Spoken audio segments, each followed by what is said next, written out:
In fact, I'm going to put that as the #1 predictor of low testosterone. Hey guys, what's going on? Megan here. All right, top 10 symptoms that you have low testosterone, right? So what are the best predictors that your testosterone levels or your free testosterone levels are too low, which is obviously a sign that you have to make some lifestyle changes to your diet, your training, your recovery management, blah, blah, blah. Obviously, the best way to know is to do blood work on a regular basis, but let's say you can't afford blood work or you want to be able to gauge at home. Here are the best ways to tell, right? And these are things that I cut it down to just 10 things that you can do at home without, measuring something, without checking your blood. Pretty much something that anybody can do at any time to gauge the testosterone levels. And as you guys know, as a natty, I always recommend monitoring and making sure your testosterone levels are always elevated so that you always have high energy, high capacity to recover, high strength, a good outlook on life, and so that you obviously don't join the dark side, right? Too many of you guys are letting your testosterone levels get crushed to the ground, and instead of fixing your lifestyle habits, you just throw in the towel and hop on TRT, which I can't fucking stand. But anyway, so let's look at top 10 symptoms and let's rank them based on which one is the most predictive of you having low testosterone. All right, so here we have impaired ability to recover. So let's say it's very, very hard for you to recover from workouts, even though you're pretty much doing everything right. Belly fat, right? Your propensity to store belly fat. Next, your insulin sensitivity. So pretty much what happens after you eat a big bowl of carbs, like a big bowl of rice or pasta, right? If it knocks you out right away and you feel extremely sleepy, or if you're able to pretty much tolerate it and don't get as much brain fog, especially complex carbs, right? Simple carbs, most people will get knocked out regardless of their testosterone levels, but complex carbs, you shouldn't be sleepy after eating a bowl of complex carbs. Next, your willingness to compete, your positive aggression, your motivation levels. So how aggressive you are in the face of challenges, how excited you are about competing and increasing your status. So obviously if it's low, then that's an indication of low testosterone. So if you're always fucking scared, you're always demotivated, you have low ambition. Next, fatigue, right? Low energy levels if you're tired all the time. Next, very, very low muscle mass. So it's very hard for you to put on muscle despite proper training, proper nutrition. Next, anxiety levels, right? So if you're always sad, if you're always depressed, if you, if your mood is always trash, that's obviously a symptom. Next, facial hair, right? We're going to see where that ranks. If the lack of presence of facial hair or even body hair, is indicative of testosterone levels. So you're going to find out if that's true or not and where that ranks. This one, obviously I don't want my videos to get flagged, but that's pretty much morning erections, right? So how frequent your erections are and the amount of morning wood you get on a weekly basis.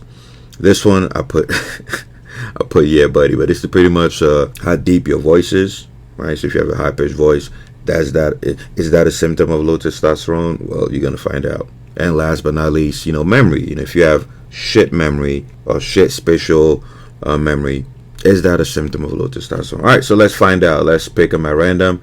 So propensity to store belly fat, right? So let's say you store a lot of belly fat, even though your diet is not that trash, and you're active, you go to the gym, but for some reason you just keep accumulating fat around your midsection. Is that a predictor? Is that a low testosterone symptom? I'm going to put that one at very likely, right? Again, this is assuming that your diet is not as bad and everything else is good. That's very likely that you have low testosterone, because obviously testosterone plays a huge role in increasing the amount of adrenaline receptors on your fat cells, and also taking fat cell precursors, right, stem cells, and turning them into precursor for muscle cells. So testosterone has a very, very powerful effect on your ability to lose fat. So if you have a very, very hard time losing fat, even though you're trying everything, again, let's assume you're making progress, but at a very slow rate, very likely that you have low testosterone, right? Especially if your testosterone is being converted into estradiol. All right, next, again, poor insulin sensitivity. So let's say you're insulin resistant as shit, right? So let's say you eat a bowl of complex carbs, and within a few minutes you're extremely sleepy and you have brain fog, and you just can't process carbs effectively, right? Very likely that you have low testosterone, because obviously testosterone plays a huge role in increasing your insulin sensitivity through various mechanisms, increasing glucose transport, increasing insulin receptors, and increasing the rate of glycogen replenishment, blah blah blah. So yeah, so very likely that you have low testosterone if you have this symptom. Next, let's say it is very hard for you to put on muscle despite you having a good training program. I'm going to put that at tough to tell because yes, even though the number one predictor of how much muscle you can build, well actually the second predictor is the androgen receptor density, which obviously has to be activated by testosterone. There are way too many factors that also influence how much muscle you can build, right? Your myostatin to follistatin ratio, the amount of cortisol in your system, how well your program is designed, your nutrition, which obviously plays a massive freaking role, right? Most people train hard enough, believe it or not. It's just that nutrition is trash. There are too many things that can be responsible for you struggling to put on muscle. So it's tough to tell if you have low testosterone just because you don't have enough muscle after like a few months of lifting, right? Again, it might be a cause, but it's not the sole. It doesn't play that much of a role in light of all the other factors. Now, if everything else is good, so your training is good, your program is good, your nutrition is good, your recovery management is good, and you still struggle to put on muscle, then yeah, there's definitely an issue with the androgen receptor or with testosterone or free testosterone. All right, next, your mood, right? So if you always depressed or have very high anxiety and you have low feelings of well-being, low confidence, then it's very likely that you have low testosterone. The reason why I'm not putting higher is because it could be due to other things, right? Keep in mind, I'm assuming this is chronic, right? This is not like once in a blue moon. If it's chronic, very likely you have low testosterone. It's not extremely likely because, again, you might have genetic polymorphisms with your dopamine transporters or dopamine receptors or your serotonin levels, right? You might have issues with the enzymes that synthesize serotonin, or again, the binding affinity of serotonin to its receptors. So many other things. Now, even though testosterone obviously influences dopamine and serotonin, but again, it could be due to just other things. All right, so it's very likely that you have low testosterone if you experience the symptom, those symptoms, but it's not extremely likely. Next, if you have a high-pitched voice, does that mean that you have low testosterone? It is very unlikely, right? Because remember, even though testosterone does play a role in how deep your voice is, that's mainly like around puberty, right? Where it increases the size of your vocal cords, your larynx and stuff like that. So after puberty, your testosterone going up or down is not really going to affect how deep your voice is. Now, unless you're like a girl transitioning to a boy and then you're injecting a crap ton of testosterone, then yeah, of course your voice is going to change. But a male, if you're going from 1,000 nanogram per deciliter testosterone to let's say 300 nanogram per deciliter, your voice is not going to change, to a significant amount. Same thing with free testosterone. If you go from like, let's say 240 picogram per milliliter to let's say 50 pg per ml, your voice is not going to change that much, right? So that's very unlikely that you have low testosterone just because you have a high pitched voice. I mean, look at Ronnie Coleman, right? His voice is high pitched than a motherfucker, but obviously he had high testosterone before he hopped on the juice. All right, next, morning wood erection frequency, right? How often you get morning wood? Very likely, right? So if you have low morning wood, so let's say you get morning wood like once a week, or I have some people who only get morning wood like twice a month, because I actually check that when I'm dealing with my clients. Trust me, I check everything. If your morning wood frequency is extremely low, so you rarely get it, then very likely that you have low testosterone, because again, even though that's your morning wood and your erection is influenced by many other factors, testosterone does play a huge role in nitric oxide synthesis and dilating your blood vessels and increasing blood flow to your fucking eggplant. So if your morning wood frequency is very, very, very fucking low, it's very likely you have low testosterone. Also, conversely, when your testosterone levels are sky high, and trust me, been there, done that. I've been on the high end and the low end. When I was in college, I was on the low end because I was always stressed out, not eating right, not sleeping right, and my T levels were crushed. I was getting no morning woods, right? Yet when I was on the high end, so usually doing mTOR resets, when I'm recovered, when my diet is perfect, when I'm low on stress, I get morning wood constantly to the point where it wakes me up because I'm like, fuck, I can't even turn around and sleep on my stomach. Same thing with my clients, right? The ones that have very high testosterone levels always have morning wood, almost always. But again, the reason why it's not higher is because other factors also play a role. All right, so next, if you're tired all the time, it's extremely likely that you have low testosterone. Keep in mind, I'm saying if you're tired all the time, that's assuming that you're eating enough and you're sleeping enough. Because obviously, if you just sleep like shit, let's say you sleep like 5 hours, right, and you're tired, that doesn't mean you have low T, right? Obviously, you're gonna have low T acutely because you didn't sleep enough. But I'm talking about chronic fatigue. If you're constantly tired, no matter what you eat, whether you're in a surplus or not, whether you sleep or not, there's a very huge chance that you have low testosterone, right? Or low free testosterone. Because remember, you could have high or normal testosterone, but low free testosterone due to elevated sex hormone binding globulin and stuff. So extremely likely, again, because testosterone plays a massive role in energy production, right? Your red blood cells, increasing dopamine transmission, which obviously converts to noradrenaline and adrenaline, increasing, like I mentioned earlier, increasing glucose transport and glycogen replenishment and blah blah blah blah blah, and also increasing insulin sensitivity, which obviously allows your cells to absorb glucose, right?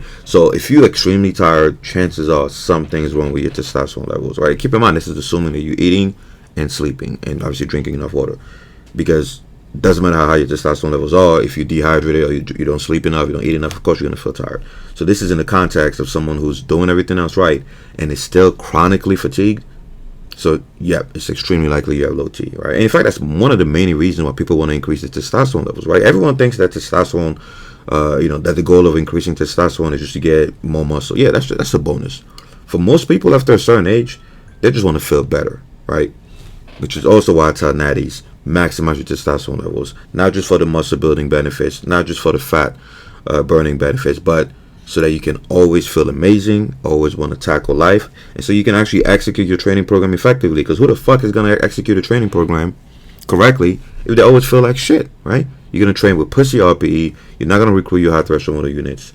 Anyway, I'm going for tangents. So yeah, extremely likely. Next, memory loss. Tough to tell, right? If you have, if you're struggling with memory loss out of nowhere, it's tough to tell because it could be due to many things. Maybe your diet is deficient in choline, so your acetylcholine levels are too low, or maybe you have some underlying conditions, or like I said, maybe you're dehydrated. I mean, many things can impact your memory short term, right? So tough to tell, right? In fact, that's why some studies show better memory after testosterone. Some show no changes, right? So it's tough to tell. Next, if it's very hard for you to recover from workouts, right? So you have shit recovery capabilities, very likely you have low testosterone, right? Again, it's assuming that you're sleeping well and you're eating well. Because again, if you're doing those things and you still find it hard to recover, chances are you have very, very low free testosterone levels, or elevated cortisol levels, which obviously competes with testosterone for production and activity. So monitor your ability to recover. If you're on HSP training, it's very easy, right? Because you're using your H day, your heavy day every Monday or whatever to monitor your recovery status. Obviously, if your performance on heavy day keeps going down or it's barely going up, then chances are you're not fully recovered, right? And if you're doing everything else right, your nutrition is good, your sleep is good, and you still find it hard to recover, chances are your testosterone levels are shit, right? Testosterone plays two many physiological roles that impact recovery. Increasing protein synthesis, lowering protein breakdown, keeping myostatin low, competing with cortisol, increasing glycogen replenishment, obviously increasing red blood cells and increasing your energy, increasing IGF-1 receptor, blah, blah, blah, blah, right? So if you have issues with recovery, chances are your free testosterone is very low.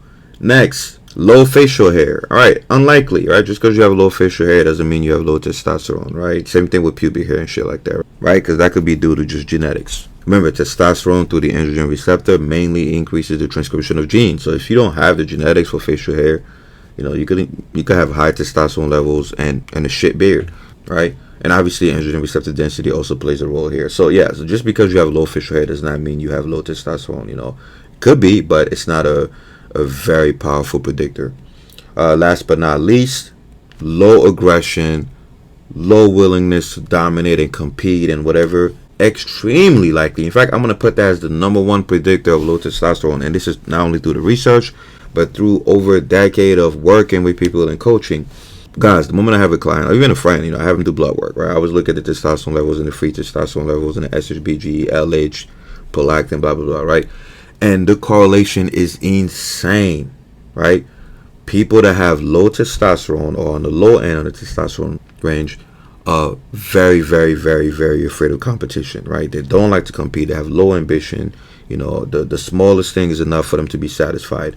Whereas my friends and clients, and myself included, when we're on the high end of the testosterone range, naturally, of course, oh my God, right? They want to compete constantly. They want to take over the world. I mean, it's a night and day difference. And obviously the research backs it up as well. It's not just correlation, it's not causation. No, we know the mechanisms of action.